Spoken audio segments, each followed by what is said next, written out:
This is the Shanice Lewis Show, the #1 podcast for plus-size women. With your host, the queen of curvy conversation, Shanice Lewis.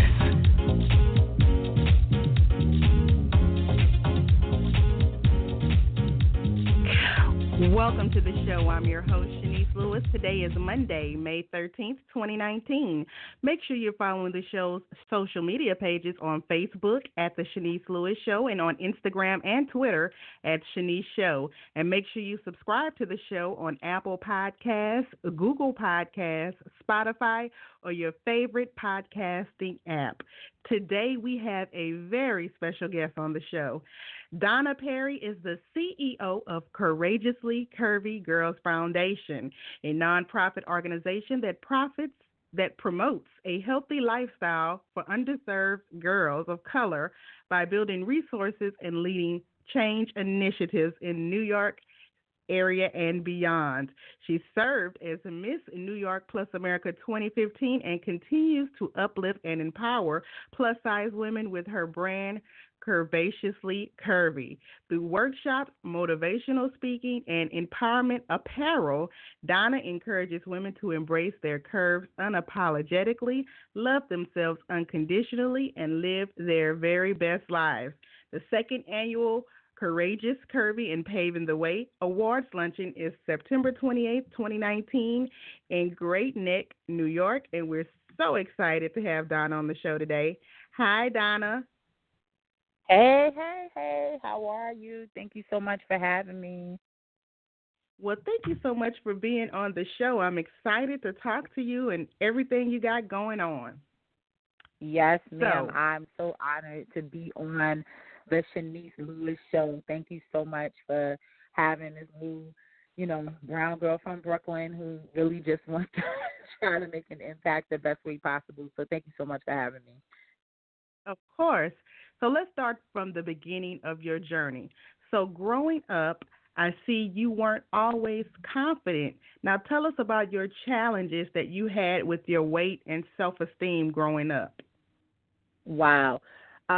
So when I found out that, this whole thing about fat and obesity was a thing around the age of, I want to say about 9 or 10 years old.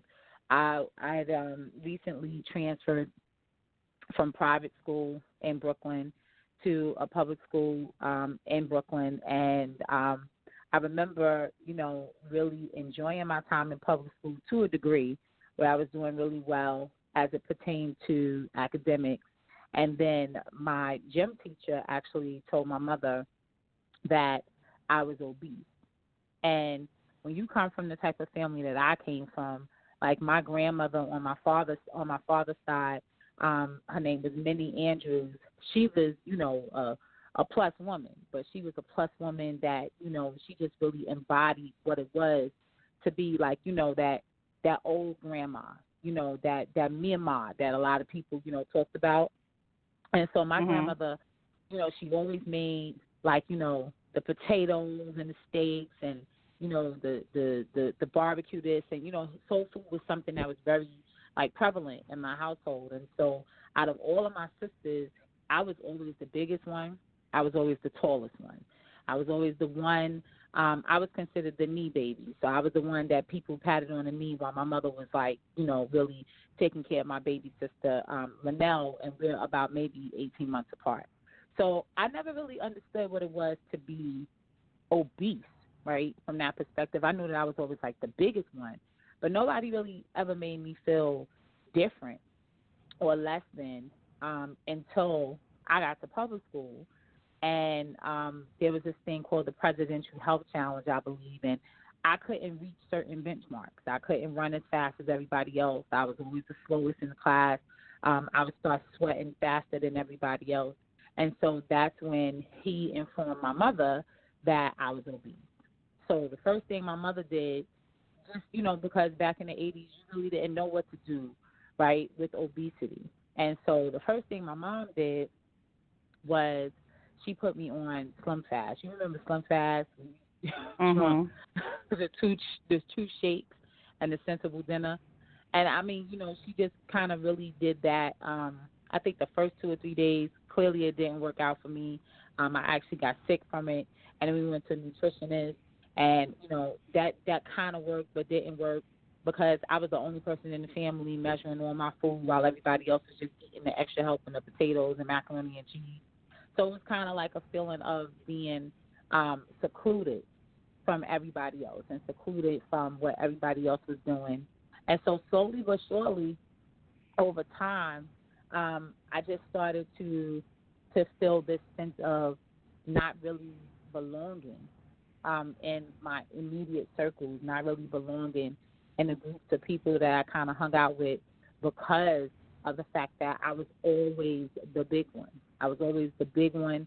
I was always the big, loud, dark-skinned one. Like, I was just always that one. And so were you actually bullied? I was bullied.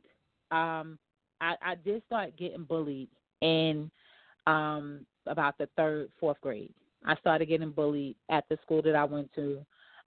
Interestingly enough, I started being bullied, and one of the people that was a part of bullying me actually right now as adults we're the closest of friends. That's a story for another show. But anyway, but we it was just like one of those childhood things where she bullied a little bit, but there were other elements of bullying and that I endured as a result of being plus size. But I wasn't just plus size; I was plus size, and I was like really smart. So I was really smart. I was plus size, and I kind of used my intelligence, my quick wit, my smart mouth, and my quick temper to really kind of guard me against bullies. Actually didn't help initially because it made people want to kick my behind even more. But my saving grace was also that I was talented, which I had a gift. I actually sang. I still sing to this day. And so I use singing as my outlet to really, kind of to really help me express myself, especially in my church, in ways that I really couldn't. And so that really helped me because what ultimately ended up happening was a teacher in my elementary school said to my mother, "This is not the place for your daughter. Like, you've got to get her out of here or she's going to be swallowed up by this system and swallowed up by what's going on in this community." And so I was allowed to take a test for a gifted and talented program, and I got in, and I eventually ended up being transferred into this gifted and talented program in another school district where I had to travel about an hour every day to get to school. And I joined Music Chorus, and that was also a saving grace for me when I was in that school.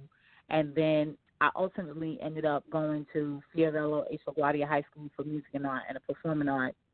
And everybody was a misfit at LaGuardia. Like, talent came in all sizes or shapes or forms or abilities or disabilities. And so that place was actually where I was able to come out of my shell. I didn't have to feel so guarded in who I was as a plus-size girl because there was actually a group of us that were plus-size. And so that was where I was allowed to really be authentically who I was, and I was allowed to, like, just really kind of, express myself, but in a more peaceful and artistic way. But, yeah. Well, that was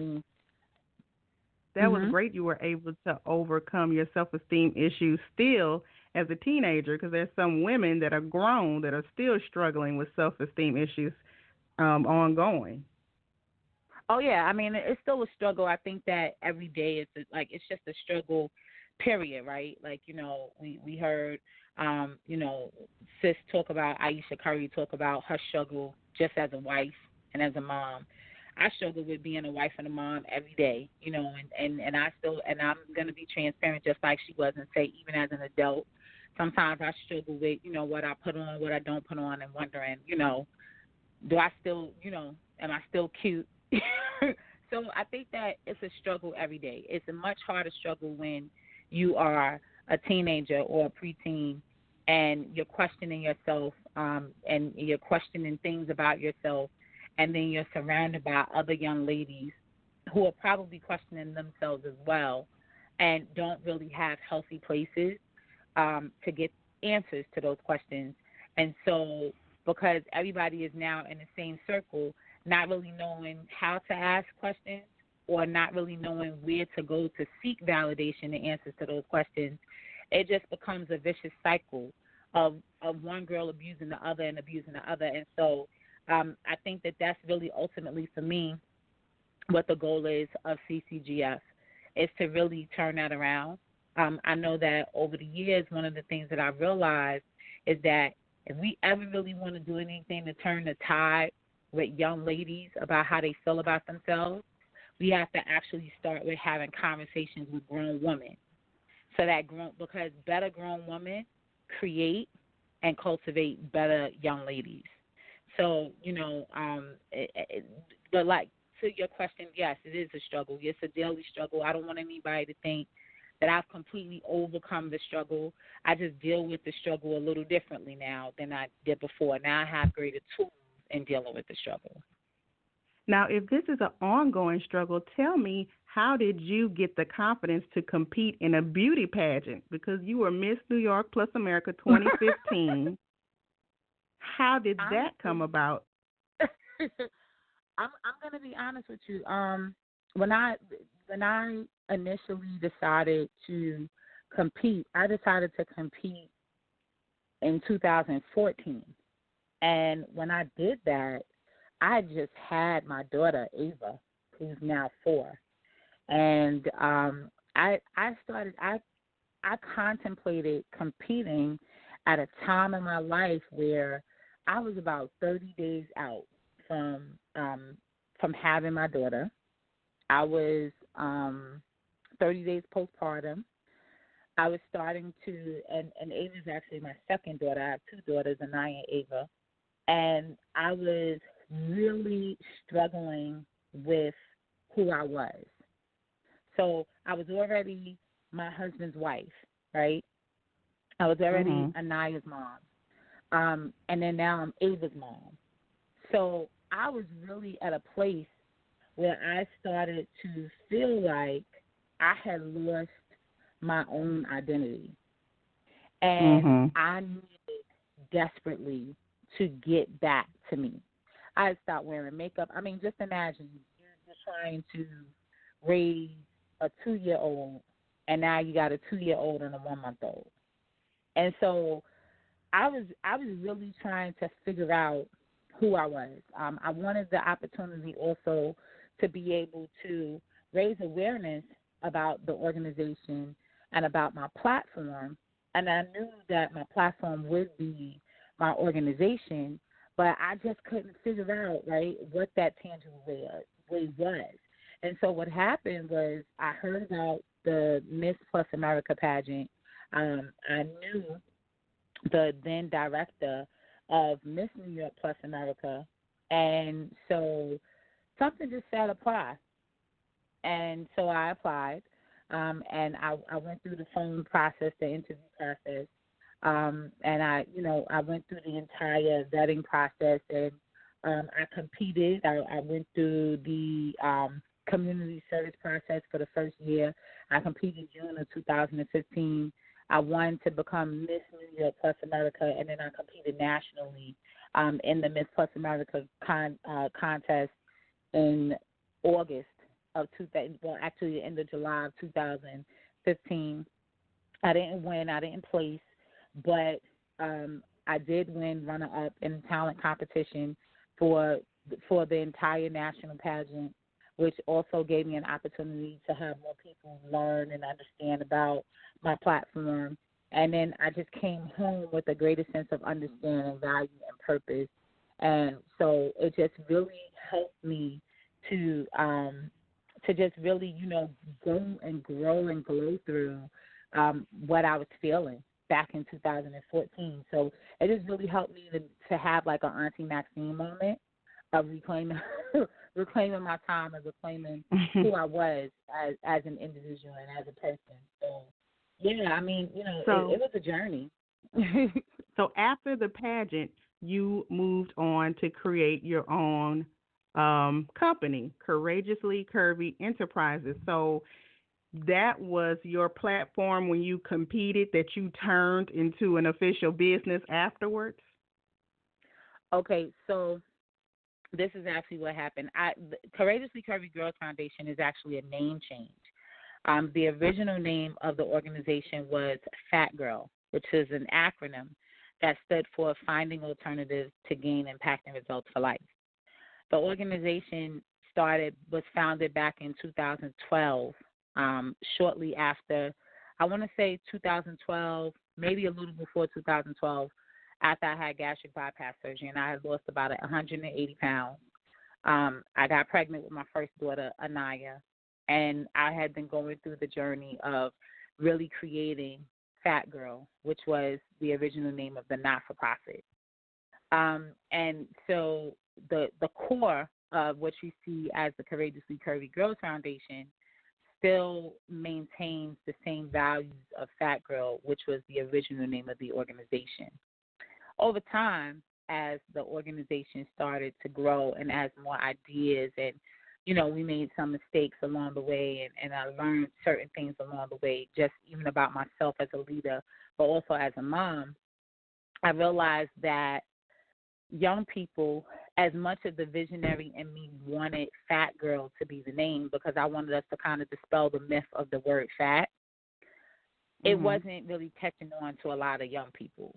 And a lot of girls didn't really like the name because they didn't want to be, looked at as fat.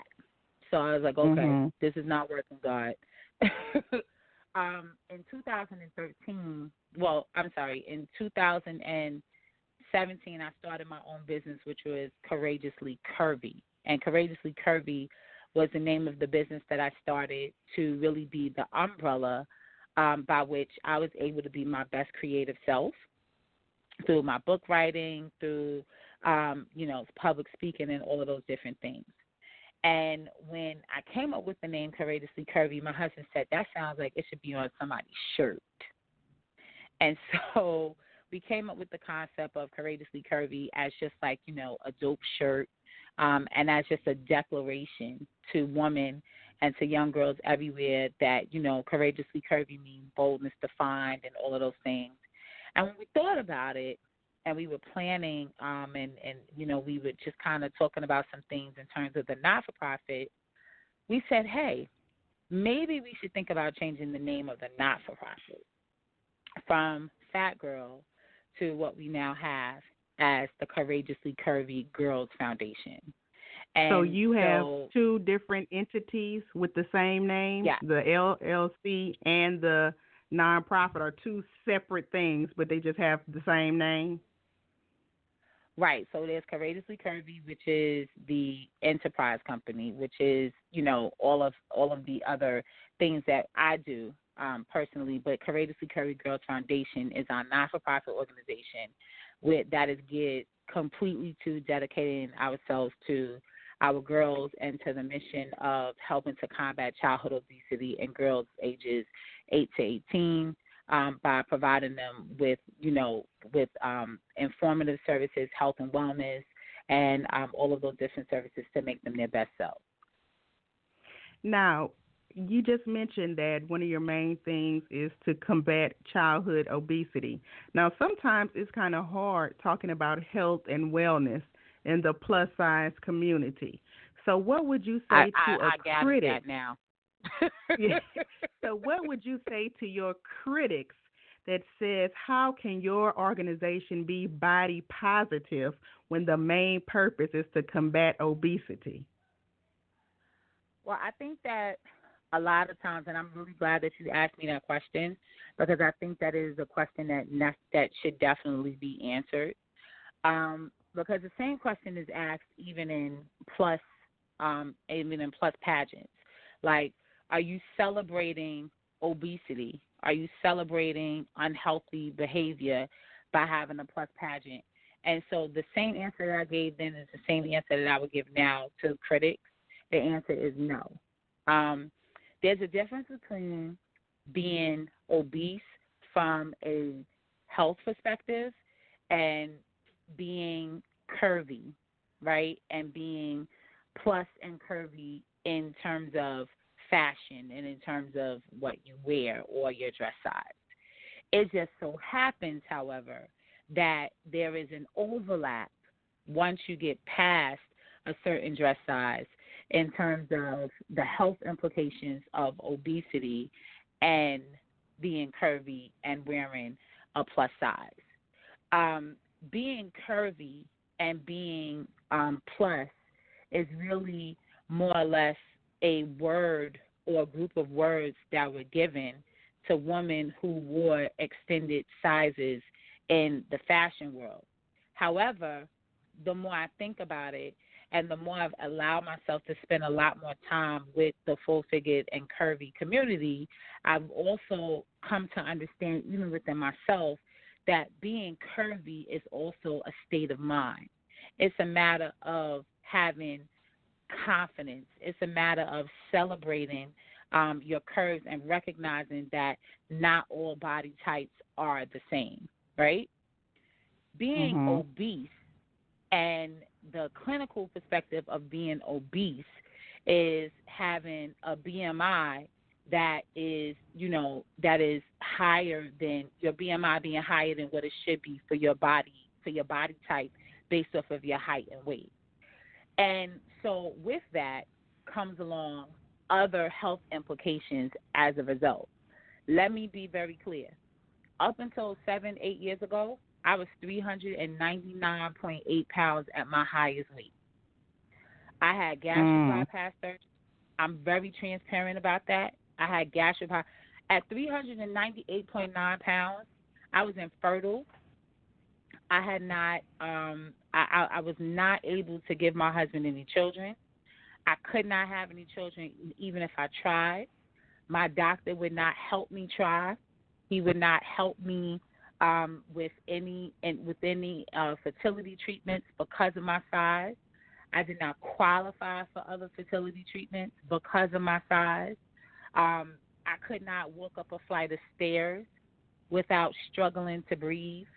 I was so unhealthy, Shanice, that I had to pay to have my laundry done because I lived on a third floor in a walk-up. And so in Brooklyn, by the way, and anybody that knows anything about Brooklyn, living in the third floor in a walk-up in Brooklyn and carrying clothes when you wear size 26, 28, that's a lot of weight to carry up and down stairs. I would only shop for my food, like grocery shopping, maybe once every other month because the thought of bringing food up and down, right, was just like torture to me. I could barely breathe. Like I struggled with breathing. I had asthma problems. I had sciatica, PCOS. I was just really a ticking time bomb. Diabetes ran on both sides of my family. Heart disease was on both sides of my family. I was a ticking time bomb for just poor health. And it has started to affect everything about me. And so that was the obesity. That was the clinical implications of obesity. Now, when you talk about plus, curvy, honey, nobody could outdress me at work. And I don't care how, and I say this publicly, I don't care how big or small.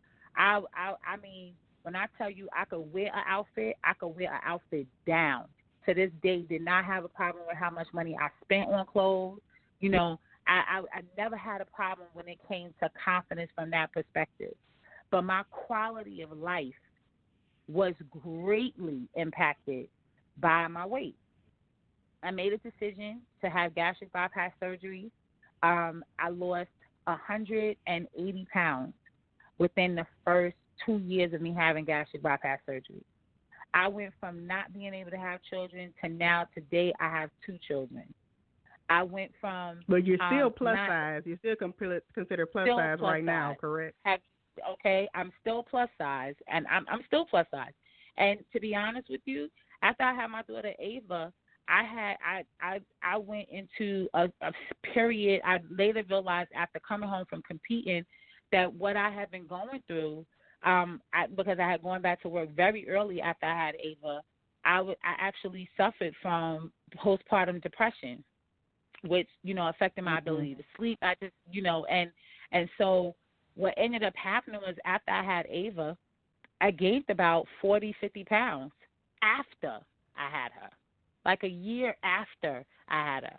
I didn't work on Courageously Curvy Girls Foundation for a while after that because I was ashamed of having gained that weight. I was just like, who's going to listen to me?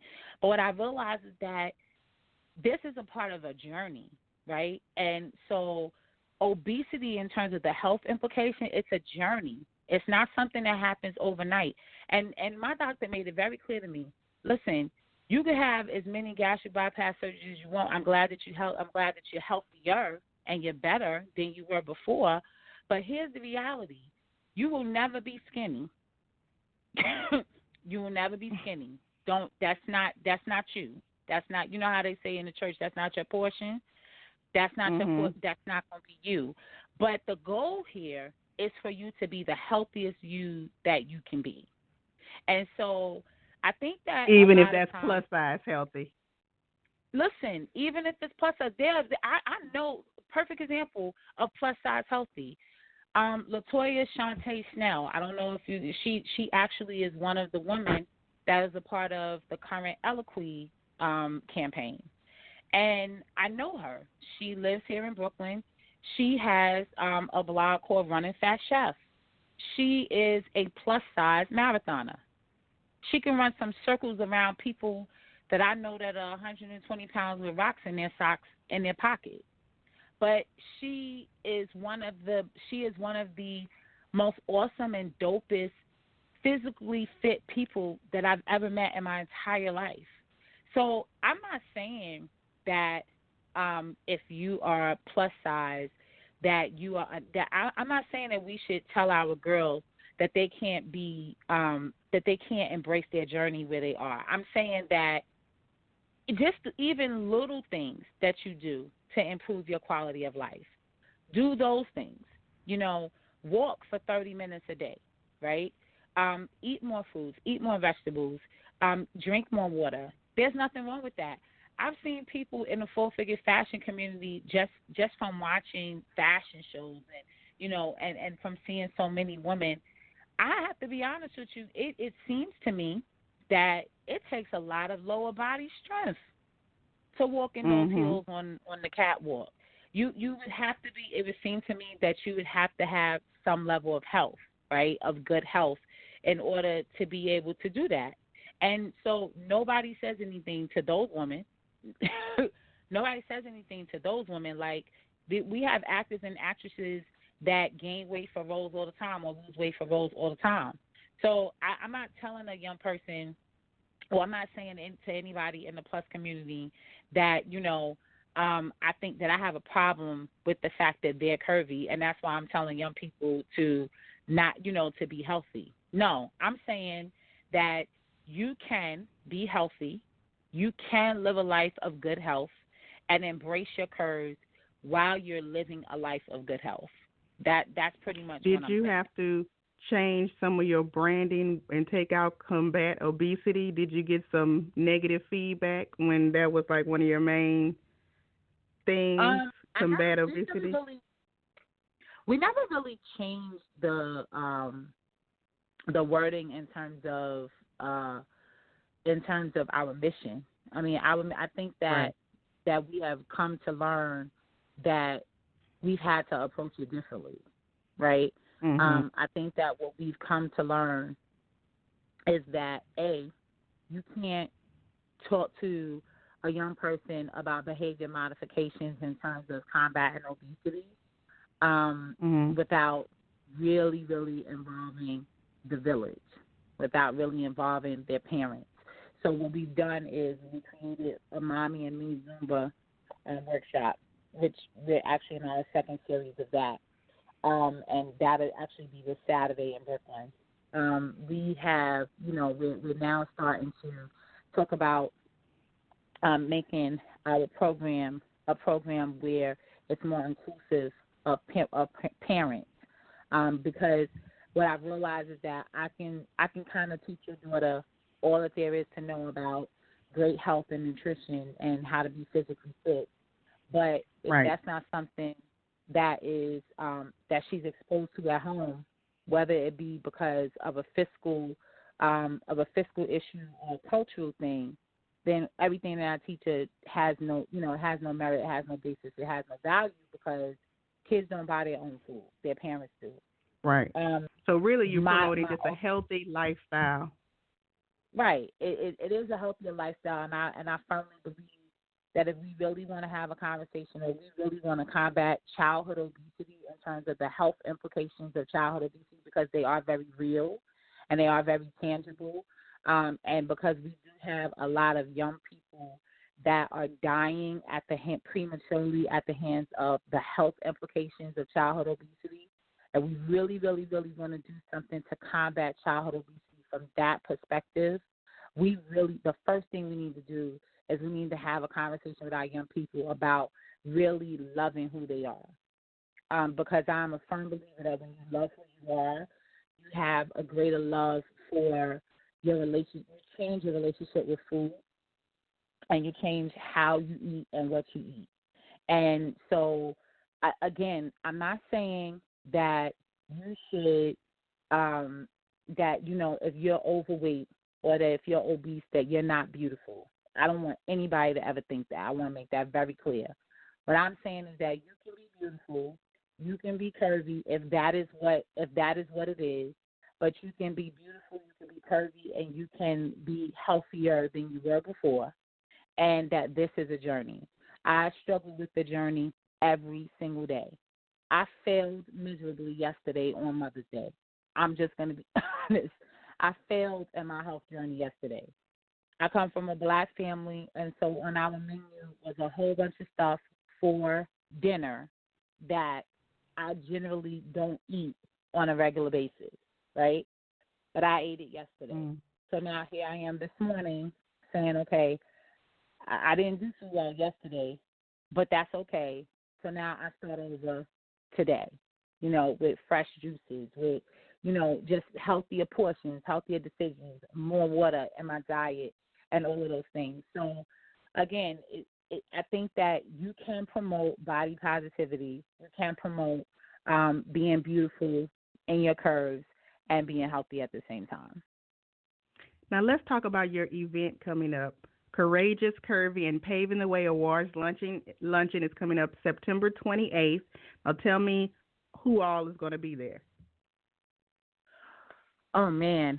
I'm really excited about the Courageous, Curvy, and Paving the Way Awards Luncheon. It's the second year that we've done it. The first year, our keynote speaker was the one and only mother mogul herself, Gwen DeVoe. And we were just so super excited to have her. We were surprised with being given the opportunity to be the Community Partner Award recipient for 2018 at the Full Figure Awards show, as well as the Full Figure Fashion Week. This year, Gwen DeVoe is actually the producer she has come on the team as the producer this year of the gala. And are you going to have a fashion show? No, we're not having a fashion show. So I think that's one of the things that really, really sets the organization aside, from a lot of the different things that go on in the industry. Our goal is to really celebrate everyday people who are courageous, curvy, and paving the way in various areas of achievement. So we have Ms. Keisha Banyan Shepherd. She is an educator with over 25 years in education in the New York City public school system. She's receiving the Excellence in Education Award. We have Mr. Philip Ben. I'm sorry. God help me. We have Philip Drew. I apologize. From Queen Size Magazine. He will be receiving the Man of Distinction Award. We also have, and that's the first year that we've ever given this award, we also have Yvette Hunter Bennett, and Yvette Hunter Bennett is receiving an award for philanthropy. She started an organization in memory of her daughter who was a victim of gun violence here in New York. We also have Latoya Shante Snell, who will be receiving her award. In absence, she'll be receiving the Warriors Award because I actually think that date she'll actually be in Tokyo running a marathon. We also have Bandelettes. We have the founders of Bandelettes. They will be receiving the Award for Excellence in Entrepreneurship. And what people don't know about Bandelettes is that they sponsored our scholarship award recipients last year. They were the only corporate sponsor that we had last year that sponsored our scholarship award recipients. So we knew that we just had to honor them for the awesome work that they continue to do in the fashion industry. We have, Kayla Carpenter, who is receiving a Young Innovators Award for the work that she does as a young, courageous, curvy, and paving the way young lady who is doing great work in music and music innovation. We have Nicole Elaine Pfeiffer, who is the Minister of Music of Greater Centennial AME Church. She is also the former castmate of The Wiz. She played the Wicked Witch in The Wiz Harlem. And then we also have the one and only Akira Armstrong. We'll be honoring her as well with our Innovators Award for the work that she does with Pretty Big Movement. So we are really excited. All of your honorees are curvy or in the curvy community. Is that the ongoing theme? Yes. All of our honorees are curvy or within the curvy community. Absolutely. And so we're really, I saw you were looking for sponsors. Are you looking for sponsors for this particular event, or do the sponsors provide scholarships for the girls in your organization? That's a really great question as well. Thank you so much. I love your question, Shanice. Thank you. So right now, we are actually going to be relaunching the MAC Scholarship. So the MAC Scholarship is the Minnie Andrews and Corrine Harrington Scholarship. Last year, we awarded 2 young ladies with a MAC Scholarship of $500 cash each at the awards gala. This year, our goal is to really be able to increase that cash scholarship from $500 apiece to $1,000 apiece. And so, as a result, we are still looking for corporations as well as small business organizations who would like to sponsor the event by either sponsoring with swag bag inserts, or if you'd like to be a part of sponsoring the scholarship component, you can do so by helping us to raise those 2 scholarship amounts from $500 to $1,000. And so our family and the family of Minnie Andrews and Corrine Harrington, which is who the 2 scholarships were named after, we have come and agreed that we are actually going to do a match up to $1,000. So if we do a match up to $1,000, then what could possibly happen is that if we exceed $1,000 per scholarship recipient, we could actually bless these 2 awards recipients with a scholarship of $2,000 instead of $1,000 apiece. So that is one of the goals of the awards luncheon, is to really be able to provide 2 academic scholarships to 2 deserving young ladies who will meet the criteria once we make the application live. But in addition to that, just to, so that people can understand the impact that we've had in the past 12 months since the last awards gala, running a not-for-profit organization is very taxing, and it can be very time-consuming and very costly. And so the money that we raise also allows us to be able to further the mission and the vision of the organization, and being able to accomplish, the things that we've already done and improve upon those things. In the last year, we have helped 10 young people with fully stocked book bags go back to school. We've also been able to sponsor 2 young people to, hang out with us at the Fond and Ashley Stewart competition where we actually closed one of the young ladies, and they actually met Gwen DeVoe and so many other awesome people at the Finding Miss Ashley Stewart competition. We've helped young people that we really can't even reveal that we've helped. We've created lasting partnerships through an organization called Canva as well as Graham, where, I have actually mentored young girls with our Cover Girl Unleashed workshop as well as a Passion Planner workshop. We visited various schools. And so what we're ultimately trying to do is really to increase our capacity in those partnerships by also being able to help young people who are struggling with school clothes for the following school year, because that's actually something that has become a problem, especially in the New York City public school system. We want to be able to adopt a school eventually and provide that school with healthy snacks that help kids who are struggling who's struggling because they're coming from food insecure communities throughout the school day. So we really want to be able to provide greater services. Right now, if you register for our Mommy and Me Zumba class, the Mommy and Me Zumba class in partnership with Lucille Roberts, it costs $10 for a member of Lucille Roberts and $15 for non-member. We never want to turn away a mom and her daughter or a mom and her child for their inability to pay for the Mommy and Me Zumba. So we want to be able to actually have our community come in eventually and participate in Mommy and Me Zumba at no cost to them.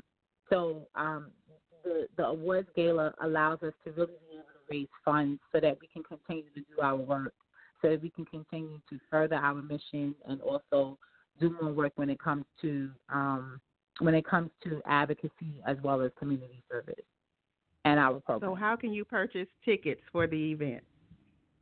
You can purchase tickets for the event by visiting the Eventbrite link that's posted on our Instagram at CC Girls Foundation, which is our Instagram, and then you can also purchase tickets by visiting us on Facebook. And the link for the ticket purchases is also going to be added to our website, which is ccgirlsfoundation.org. And before you go, tell us your official website and all of your social media pages. Yes, ma'am. So our official website is www.ccgirlsfoundation.org. Our social media handles, you can look us up on Facebook / the Courageously Curvy Girls Foundation or CC Girls Foundation. You can also look us up on Instagram at CC Girls Foundation. You can also find me on Facebook directly at @Donna Perry. Well, thank you so much for being on the show today. Continued success with everything you have going on. Thank you so much. Thank you so much for your time, Shanice. I appreciate it more than you'll ever know. Best of luck to you and just continued blessings to you in all that you do. Thank you so much. Thank you, and keep in touch and enjoy the rest of your day. You too. Bye-bye. Bye-bye. And thank you to my guest this afternoon, Donna Perry. Make sure you check out her organization, the Courageously Curvy Girls Foundation. I've been your host this evening, Shanice Lewis. Thank you for tuning in and always supporting. Until next time, keep thriving in your curves and be blessed.